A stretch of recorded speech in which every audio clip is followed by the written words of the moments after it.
আজকের মেন ইভেন্টে আমরা দেখতে পেয়েছি রোমান রিন্সকে এবং কি তার বিপরীতে আমরা দেখতে পেয়েছি পল হেমেন, ব্রন ব্রেকার এবং ব্রিক বনসন রিডকে। তো আজকে আমরা দেখতে পাই তাদের মধ্যে একটি ভয়াবহ সেগমেন্ট চলছিল। তো রোমান রিন্স হঠাৎ করে দিয়ে দেয় ব্রন ব্রেকারকে একটি সুপারম্যান পাঞ্চ এবং কি রোমান রিন্স একাই মারতে থাকে ব্রিক বনসন রিড অ্যান্ড ব্রন ব্রেকারকে। কিন্তু হঠাৎই পিছন থেকে রোমান রিন্সকে ব্রন ব্রেকার দিয়ে দেয় একটি স্পিয়ার এবং কি তার মধ্যে দিয়ে আমরা দেখতে পাই ব্রিক বনসন রিড কিন্তু দিতে চাচ্ছিল রোমান রিন্সকে একটি সুনামি। ঠিক তখনই থিম সং বেজে ওঠে জে উসোর এবং কি জে উসো রোমান রিন্স দুইজন মিলে ব্রিক বনসন রিড অ্যান্ড ব্রন ব্রেকারকে ধোলাই করতে শুরু করে দেয়।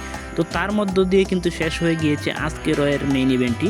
দেখে মনে হচ্ছে পরবর্তী রয়ের এপিসোডে তাদের মধ্যে একটি ম্যাচটি অফিসিয়াল হয়ে যাবে সামারস্ল্যামের জন্য।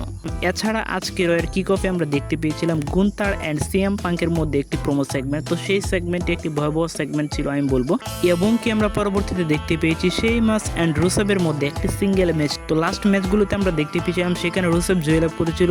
তো আজকে কিন্তু সেই মাস রুসেভকে হারিয়ে দিয়ে সে নিজেই ম্যাচটি জয়লাভ করতে সক্ষম হয়ে গিয়েছে। এছাড়া আমরা দেখতে পেয়েছি কি নাম্বার 1 কন্টেন্ডার ট্যাগ টিম চ্যাম্পিয়নশিপের জন্য ম্যাচ এলডব্লিউও, ক্রিড ব্রাদার্স এবং কি নিউডের মধ্যে একটি ট্রিপল থ্রেট ম্যাচ। তো এই ম্যাচটিতে আমরা দেখতে পেয়েছি এল গ্রান্ডে আমেরিকানো অ্যান্ড ড্রাগন লির ইন্টারফেয়ার্স।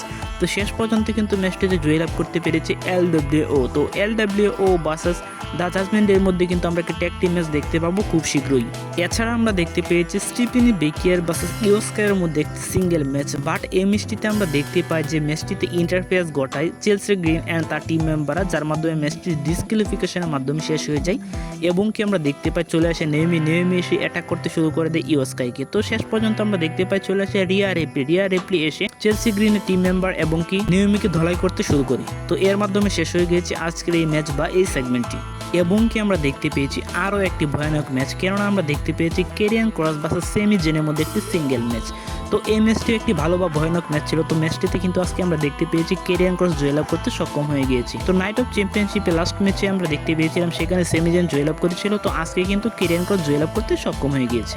এছাড়া আমরা ব্যাক স্টেজে এজে স্টাইলস এবং কি ডোমিনিকের মধ্যে অনেকবার বিভিন্ন সেগমেন্ট দেখতে পেয়েছি। তো তার মাধ্যমে কিন্তু আজকে শেষ পর্যন্ত অফিসিয়ালি হয়ে গিয়েছে এজে স্টাইলস অ্যান্ড ডোমিনিক মিস্টেরিওর মধ্যে ইন্টারকন্টিনেন্টাল চ্যাম্পিয়নশিপের জন্য সামারস্ল্যামের জন্য একটি ম্যাচ। এবং কি আমরা দেখতে পেয়েছি লাইরা বেলকোরিয়া ভার্সেস বেকি লিঞ্চের মধ্যে একটি সেগমেন্ট। তো সেখানে বেকি লিঞ্চ বললে যে এবার যদি সে তার টাইটেলটি রিটার্ন করতে পারে তাহলে লাইরা বেলকোরিয়া যেন তাকে আর কখনো চ্যালেঞ্জ না জানায় যে। এবং কি লাইরা বেলকোরিয়া বলে যে এই ম্যাচটি হতে চলেছে একটি নো ডিসকোয়ালিফিকেশন ম্যাচ। তো এর মাধ্যমে কিন্তু ম্যাচটিকে আরো হাইপ দেওয়া হয়েছে আজকে রয়ের এপিসোডে। এছাড়া আমরা দেখতে পেয়েছি বেইলি অ্যান্ড লাইরা বেলকোরিয়া ভার্সেস রিকল রদ্রিগেজ অ্যান্ড রক্সিনি পেরেজের মধ্যে একটি ট্যাগ টিম টাইটেল ম্যাচ। তো এই ম্যাচটিতে আমরা দেখতে পেয়েছি বেকি লিঞ্চের ইন্টারফেস। তো শেষ পর্যন্ত কিন্তু আমরা দেখতে পেয়েছি রক্সিনি পেরেজ অ্যান্ড রিকল রদ্রিগেজ ম্যাচটিতে জয়লাভ করতে সক্ষম হয়ে গিয়েছে। তো এই ছিল আজকে রয়ের এপিসোডের ফুল রিভিউ। ভিডিও ভালো লাগলে অবশ্যই লাইক, কমেন্ট এবং কি সাবস্ক্রাইব করে পাশে থাকবেন। ধন্যবাদ সবাইকে।